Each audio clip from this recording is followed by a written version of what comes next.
Mesdames et messieurs, bonsoir et bienvenue à cette émission de On s'en parle. Critiqué de toutes parts, plus de 70% d'insatisfaits de ce gouvernement libéral refusent toutes les demandes de l'opposition ou à peu près, et même les demandes de la population. Où s'en va ce gouvernement? Alors, pour nous en parler, qui de mieux placé que le député libéral de Rouyn-Noranda-Témiscamingue, M. Daniel Bernard. Monsieur Bernard, bonsoir. Monsieur Lacasse, bonsoir. Un peu fort dans votre entrée, mais on va pouvoir discuter. On va en discuter, parce que j'aurais pu. Mais c'est parce que, savez-vous une chose, M. Bernard? Moi, là, j'ai cherché, quand j'ai préparé cette émission-là, quelque chose qui allait bien au parti, puis j'en ai pas trouvé pour commencer l'émission. Une commission d'enquête sur la construction, financement du Parti libéral, influence dans la nomination des juges, le budget, dépenses inutiles des sociétés d'État, la SAC, un parti de 350 000 $, on s'en souvient, c'est quand même pas trop lointain. Il n'y a pas trop de bonnes nouvelles là-dedans. On commence par quoi, monsieur? Non. Il y a quand même des choses importantes là-dedans. Le gouvernement a posé des gestes dans tous ces dossiers-là, que ce soit l'enquête, sa construction. On a la pression. C'est pas le geste qu'il fallait poser. J'ai l'impression qu'on demandait une commission d'enquête et on aurait été beaucoup plus loin pour l'instant avec une commission d'enquête. Si vous me le permettez, je vais vous faire juste un parallèle là-dessus. Oui. Regardez l'enquête qu'il y a eu de la commission Gomery sur les commandites. Combien de poursuites a eu lieu suite à ça? Oui, ça je... Il en a eu une pour une commission qui a coûté quelques centaines de millions de dollars. L'approche qu'on a faite, nous, c'est qu'on veut s'assurer que les gens qui ont effectivement fait des choses illégales, qui ont contrevenu à la loi, soient poursuivis. C'est sûr que c'est une manière d'aller voir des choses, mais ce n'est pas la manière que, en tout cas, d'après ce que les journalistes disent, d'après ce que l'opposition dit, ce n'est pas ce qui aurait été idéal. On ne peut pas demander à l'opposition, c'est sûr que l'opposition ne sera jamais d'accord. Mais comme on a dit, la finalité, puis qu'est-ce que les citoyens veulent, c'est que s'il y a des gens qui ont posé des gestes illégaux, les gens veulent une commission d'enquête, M. Jean. Oui, mais à 80 là. Oh, oui, là, c'est... Non, les deux, là... Mais comme j'ai dit, la finalité, puis on revient à la commission Gomery, ça a été démontré, les gens qui vont témoigner là,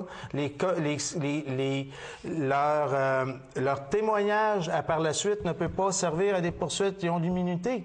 Et la problématique est ça, parce qu'à Gomery, il y a des gens qui ont dit des choses, et le seul qui a avoué, c'est M. Corbeil, et c'est le seul qui a payé pour toute la dynamique. Donc, on voit qu'au final, on aurait eu quelque chose, mais les personnes auraient toutes les... Regardez, là, dans ça, là, moi, là, financement du parti... Financement du parti, on ne fait rien d'illégal, monsieur. Écoutez, on ne fait rien d'illégal. Regardez, moi, là, si ça vous tente, là, on va laisser faire ces choses-là, parce que je pense que avec la nomination des juges, là, on n'entend plus parler du budget. Ouais, le budget qui est quand même un budget important. C'est déjà oublié le budget. C'est un budget important pour le Québec. On est étouffé. Après plus d'un mois, après le dépôt du budget, les Québécois, je pense qu'ils sont encore sonnés, M. Bernard. Et quand je dis sonnés, je parle toujours de la classe moyenne, parce que là, vous avez frappé sur la classe moyenne et pas à peu près. Hausse de la TVQ. Ça touche la classe moyenne et la classe moyenne aussi, disons, mais moyenne. Une hausse de la taxe sur l'essence, l'électricité, les frais de santé, frais de scolarité, imposition d'un ticket modérateur, c'est 5 milliards de nouvelles taxes. Qui va payer tout ça, M. Bernard, si ce n'est pas la classe moyenne surtout? Regardez, puis je suis content, honnêtement, je suis content qu'on parle du budget. Premièrement, là, la première chose qu'il faut regarder dans le système qu'on a actuellement au Québec, car on a 40 des adultes qui ne paient pas d'impôts. 60 des adultes, c'est-à-dire ceux qui sont en âge de travailler, supportent 100 des coûts du système du gouvernement, d'une part. Et oui, effectivement... L'évasion fiscale, il faut en parler aussi. Oui, mais regardez, là, au cours des dernières années, les 2 dernières années, quand on est rentré en période de ralentissement économique, le gouvernement, pour maintenir l'activité, maintenir les gens en emploi, a fait des choix, comme l'ensemble des gouvernements, de créer un déficit pour continuer de maintenir les gens à l'emploi parce que les résultats auraient été pires. Et d'ailleurs, le Québec, à cet égard-là, c'est celui qui s'en tire le mieux, non seulement au Canada, mais pratiquement au niveau mondial. Je vous arrête là-dessus. Okay. Je vous arrête là-dessus. C'est important. Je vous arrête là-dessus, ce que vous venez de dire, là. C'est pas tout à fait la vérité. Parce que le Québec se soit le mieux sorti, là, quand on se sort d'une crise économique comme on a vécu, le gouvernement, et vous l'avez dit vous-même, le gouvernement a injecté des milliards pour s'en sortir. Exact. Si on s'en était bien sorti, il y aurait eu de l'investissement public dans le Québec. C'est ce qu'il n'a pas eu. Tout le monde a eu peur de la Non. Ben oui. Non, l'investissement public... Est-ce que des entreprises sont venues investir? Pardon, c'est de l'investissement privé. C'est pas l'investissement public. Privé, okay. Excusez-moi, je me suis trompé. Excusez-moi, privé. Excusez-moi, l'investissement privé, il n'y en a pas eu. Regardez, avec toutes les sociétés, les taux, nous autres, en région, c'est pas vrai, l'industrie minière a investi autant parce qu'avec le prix des métaux, simplement... C'est sûr que l'or est rendu à presque 1200 Oui, mais regardez, 1 milliard à Cisco, 1 milliard à Cisco en région. Regardez l'impact économique en région qu'on a eu. La région, si on le prend, s'en tire bien. Il y a des secteurs économiques... C'est la seule région à peu près qui s'en tire bien parce que nous autres, on est dans l'industrie minière. Mais lorsqu'on était dans l'industrie forestière uniquement, est-ce qu'on s'en sortait bien? Non. Oui, on s'en sortait pas si bien que ça. Mais là, on a des mines d'or. Mais monsieur Lacaze, c'est ça, là, les métaux sont utilisés. L'industrie forestière, elle, on est dépendant du marché américain 80%. Oui, exactement. Puis là, on est loin d'être reparti, là. Je le sais, je vous estime pas là-dessus. Toutes les entreprises qui actuellement, à part l'industrie minière, qu'il y a une consommation des métaux planétaire. Bien, c'est sûr. OK? C'est sûr, elle était bien, puis c'est probablement un des secteurs qui a été le mieux. Mais après ça, tous les autres secteurs d'activité économique, nos gens qui font de l'exportation, nos manufacturiers, ils ont été touchés. Alors, dans une période de ralentissement pour eux, qui ne vendent pas des produits, c'était pas le temps pour eux d'aller faire de l'investissement. Non, mais c'est pour ça que le gouvernement a dû injecter des milliards. C'est correct. Oui, puis c'est correct, sauf que on s'en est bien sorti, mais quand l'investissement privé n'est pas là, on a peur. Oui, mais là, il va revenir, l'investissement public. L'économie, on le voit, là, l'économie a recommencé. Oui, mais là, rien qu'au Québec, c'est oui, mais c'est normal, on n'est pas tout seul au Québec. Aux États-Unis, on est parti de 400 000 demandes de maisons, on est rendu à presque 800 000 aujourd'hui. Oui. Bon, on avait déjà 1,5 million, mais on s'en vient, là. Oui, puis les gens, les entreprises privées, maintenant, ils vont recommencer à investir parce que les taux de banque de financement étaient aussi élevés. Donc, la roue est repartie. Mais nonobstant ça, entre-temps, le gouvernement a fait sa part. Mais, entre guillemets, c'était comme si on vivait un peu sa carte de crédit. Bien, c'était ça. OK. Là, maintenant, il faut ramener l'équilibre budgétaire. Le gouvernement va en faire une part. Il faut payer la carte de crédit. Il faut payer la carte de crédit. C'est là-dessus que vous emmenez. Ça, j'en suis persuadé. Il faut payer la carte de crédit. Ce budget-là, M. Bernard, là, c'était vraiment pas un poisson d'avril. C'était un poison d'avril, je crois. Non. Regardez bien. On va reprendre les points que vous avez soulevés un après l'autre. Premièrement, la TVQ. Les gens...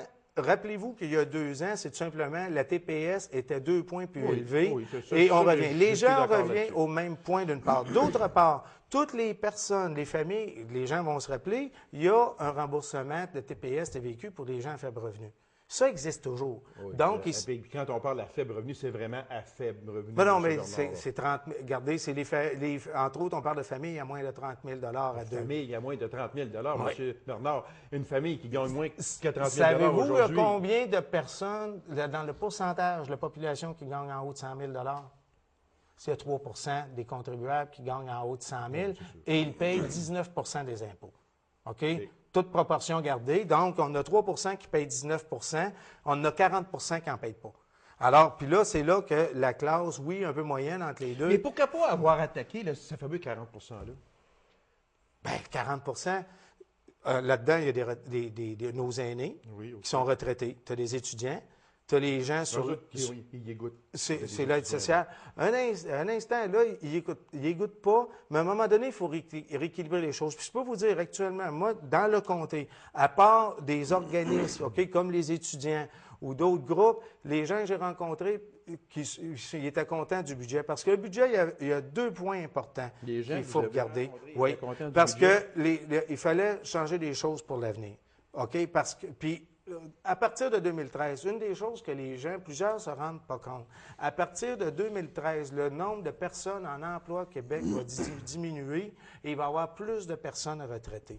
Et si on veut garder notre système actuellement, notre système qui est bon, mais il va falloir aller chercher des revenus supplémentaires parce qu'il va y avoir moins d'impôts des travailleurs qui vont rentrer. Donc, il va falloir aller chercher des sommes et c'est pour ça, par exemple, qu'on a annoncé que l'électricité, à partir de 2013, va commencer à augmenter plus parce qu'il va y avoir moins de travailleurs. Si on veut maintenir oui, mais notre là, vous système allez rentrer social, dans le bloc patrimonial, oui, mais M. Bernard. regardez, ça, là, vous aviez promis de ne jamais toucher à ça. Le Parti québécois a fait ce bloc patrimonial-là en jurant à tout le monde, on ne touchera pas à ça. Et vous allez toucher à ça de 3,7 par année. Par année. Ça, là, M. Bernard, c'est 200 $ et plus par année pour un simple consommateur. Regardez, il y a un gros débat actuellement au niveau de l'énergie éolienne et des fameuses énergies vertes. OK? On achète cette énergie-là plus cher qu'on la revend. Ça n'a pas de sens. Les gens veulent, par exemple, l'énergie éolienne, qui est à 9 cents puis des 12 cents du mégawatt, puis nous, on le vend sur le marché au résidentiel moins cher. On ne peut pas avoir un système qui fonctionne comme ça. À un moment donné, si les gens veulent de l'énergie verte, il y a un prix à avoir de l'énergie verte. Alors, il faut quelque part que le tout s'équilibre et il faut qu'on aille chercher des revenus. Oui. On n'a pas le choix. Sans ça, on va continuer à pelleter. Vous allez aller chercher des revenus.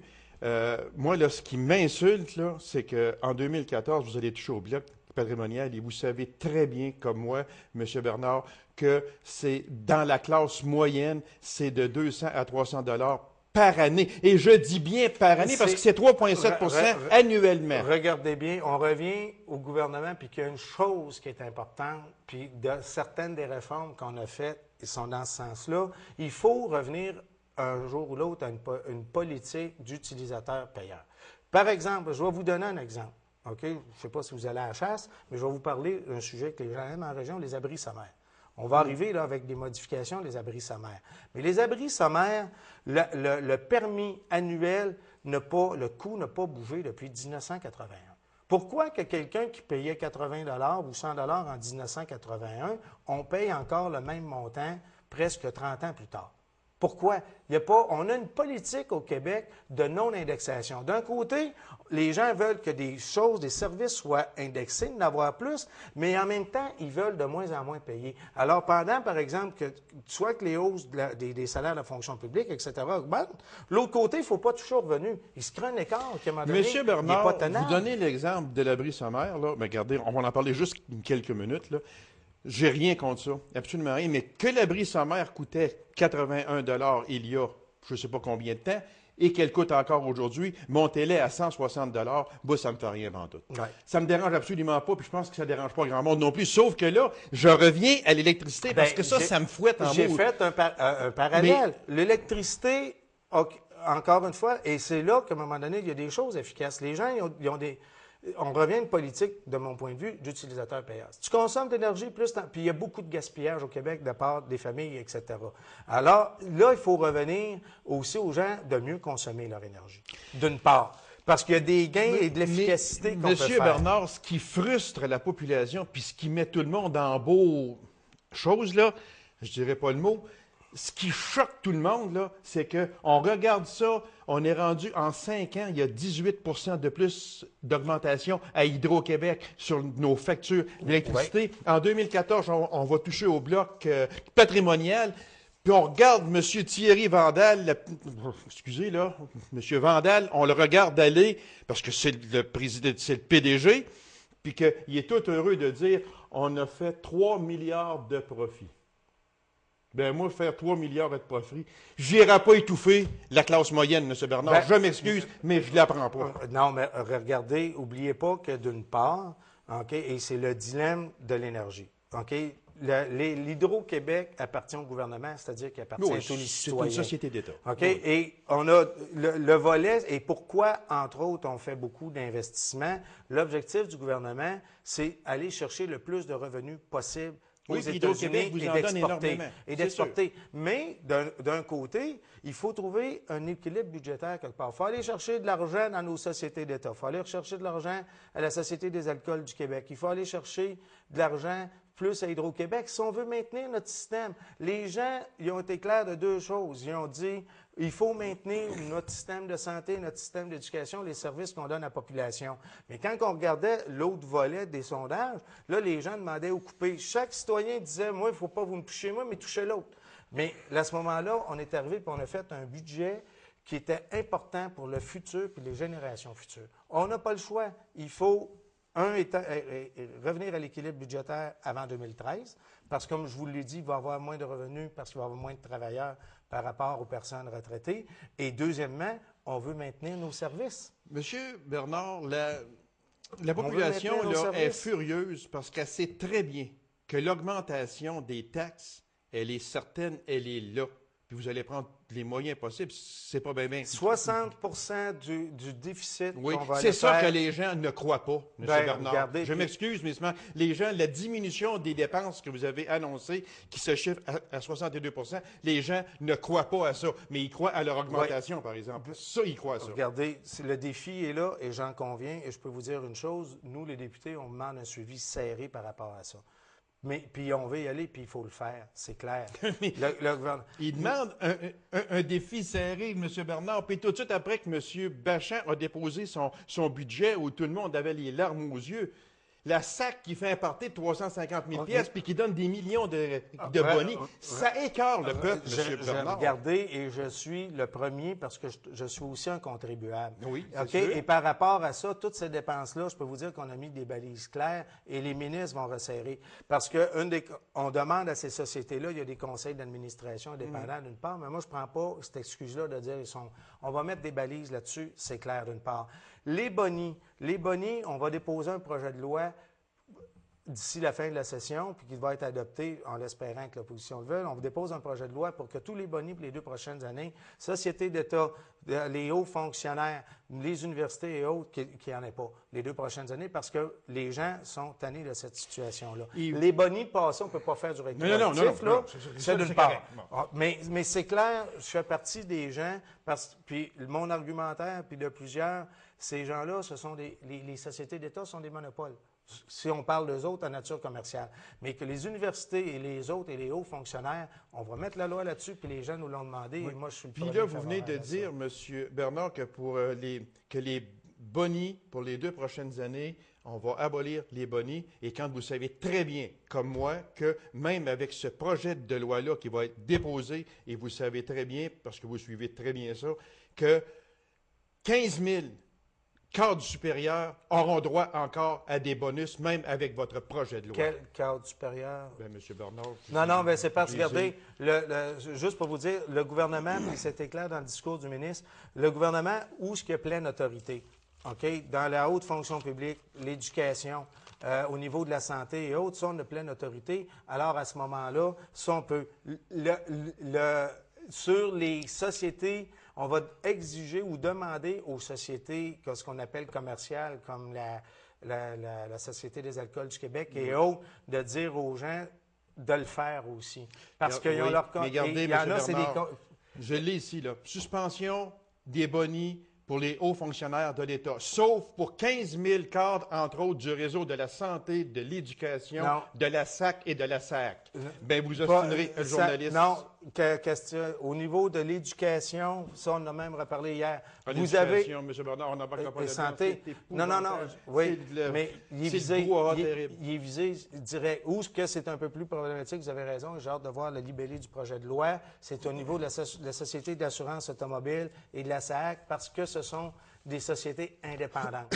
Et ça, vous avez raison, puis sous le nombre, je ne vous estime pas, mais au niveau de santé et éducation, c'est dans le giron du gouvernement, on peut agir sur eux.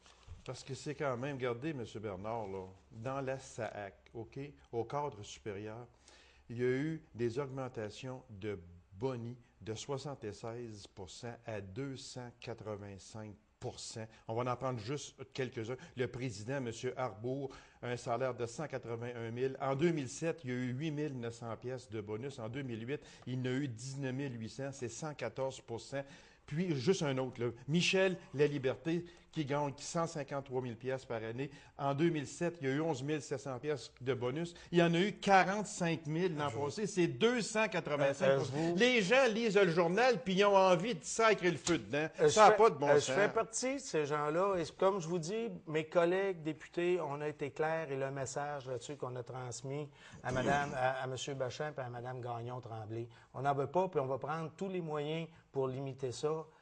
et il va y avoir un projet de loi déposé par le ministre. Il était clair et je comprends la population et moi-même, ça me fâche. Qu'on soit dans le privé, qu'il y ait des bonnies, c'est une chose, mais quand c'est des fonds publics ou que c'est facile à un moment donné d'avoir des rendements, comme vous disiez tantôt, en montant une hausse de cotisation, et donc tu as des bons rendements, je suis entièrement d'accord avec vous là-dessus et c'est pour ça qu'on l'a exprimé très fort, notre caucus, au ministre concerné et le projet de loi va être déposé prochainement par le ministre pour venir contre ça. M. Bernard, jamais un gouvernement n'a été aussi à l'insatisfaction du public depuis 25 ans. Et on va regarder juste 4 choses très vite, M. Bernard.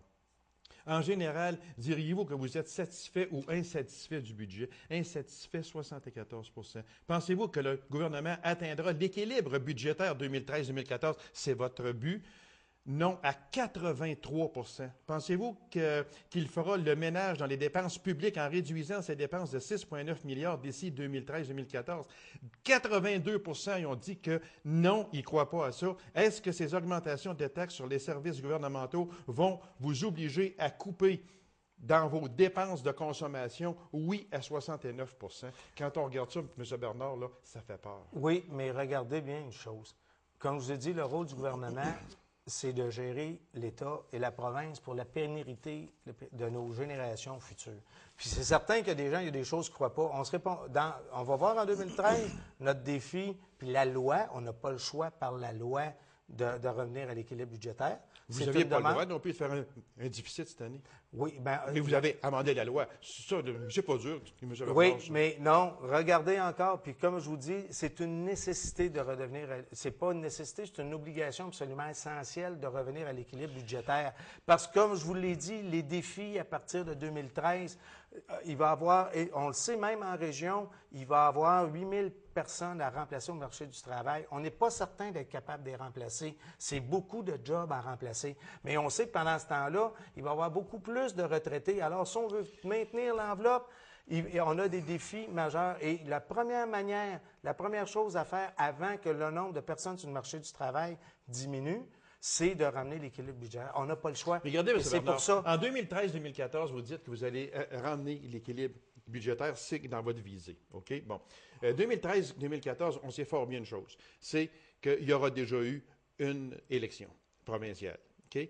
Que ce soit, si c'est vous autres qui êtes là encore, vous allez probablement dire, bien là, on a fait trop d'efforts, on va amender cette loi-là encore parce qu'il faut faire encore un déficit. Si c'est l'autre parti, peu importe l'autre parti qui va prendre le pouvoir, il va dire, les libéraux nous ont laissés dans la MRDE, on ne peut pas, c'est impossible. Regardez, je peux vous dire, regardez une chose, depuis qu'on est là, premièrement, le Québec est reconnu pour une saine gestion de ses finances publiques. Les cotations, les firmes de cotation, depuis qu'on est au pouvoir, ont augmenté parce que l'image du Québec au niveau de la situation financière est bien gérée. On est la province au Canada qui a le mieux contrôlé ses dépenses. On est celle qui a le mieux fait dans la période de récession. Puis on le voit d'ailleurs, les taux de croissance maintenant de reprise vont bien. Vous avez le mieux fait, mais regardez où est-ce que c'est qu'on est rendu aujourd'hui. Vous avez le mieux fait peut-être, mais c'est que tout le monde est rendu égorgé, par exemple. Oui, mais regardez, il y a une situation, là. Actuellement, si on prend, puis les gens, encore une fois, plusieurs ne s'en rendent pas compte au Québec. Si on prend l'apport de la dette provinciale, l'apport du Québec, la dette fédérale, rajoutons la dette des municipalités, toute cette dette-là confondue, on serait le 5e pays, là, si Québec était tout seul, le plus endetté au monde après la Grèce, l'Italie, puis les pays qui sont en grande difficulté. Ça, c'est la situation dans laquelle on est actuellement. Et si on ne veut pas pelleter ça dans la cour de vos petits-enfants, vos enfants, il faut prendre des décisions maintenant, parce que comme vous le dites, au niveau démographique, on s'en va dans un cul-de-sac majeur. Il reste très peu de temps, puis on n'a même pas parlé de la santé, puis il faut en parler. De la santé, le fameux ticket modérateur, comme vous voudrez. Il y a deux choses. Il y en a un qui s'appelle une contribution volontaire, j'allais dire volontaire. Oh boy! La contribution de 25 $ dans un fonds à la santé, 25 $ par année commençant cette année, 100 $ en 2011 et 200 $ en 2012. OK? Ça, là, celle-là, là, elle va faire mal. Oui. Savez-vous, vous en faites déjà une contribution similaire, puis que les gens ont oublié, puis qui a été mise en place par le précédent gouvernement? C'est laquelle? L'assurance médicaments. Ah oui, c'est sûr. Elle a commencé à 75 pièces, puis elle est rendue à 500 quelque chose. Puis, regardez, OK, l'assurance médicaments, c'est la même chose. OK, c'est à partir de 15 000 et moins, les gens n'en payent pas. Oui. Et par après ça, tu as une coche. Et après ça, que tu gagnes, c'est quoi, 25 000? Je n'ai pas le chiffre exact, mais c'est autour de ça, 25 000, ou que tu gagnes 2 millions. OK, tu payes le même montant. OK, donc... Depuis 2003, vous ne vous êtes pas gêné pour la montée non plus. Oui, mais... Parce qu'en 2003, elle n'était pas à 525 piastres par année.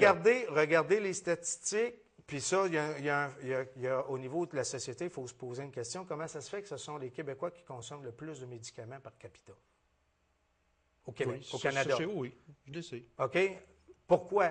Ça c'est une question fondamentale. Parce que les gouvernements, ils les rendent malades. Oui, c'est pas très vite même, M. Bernard. Non, mais regardez. Et le régime, ça met une pression énorme sur le régime.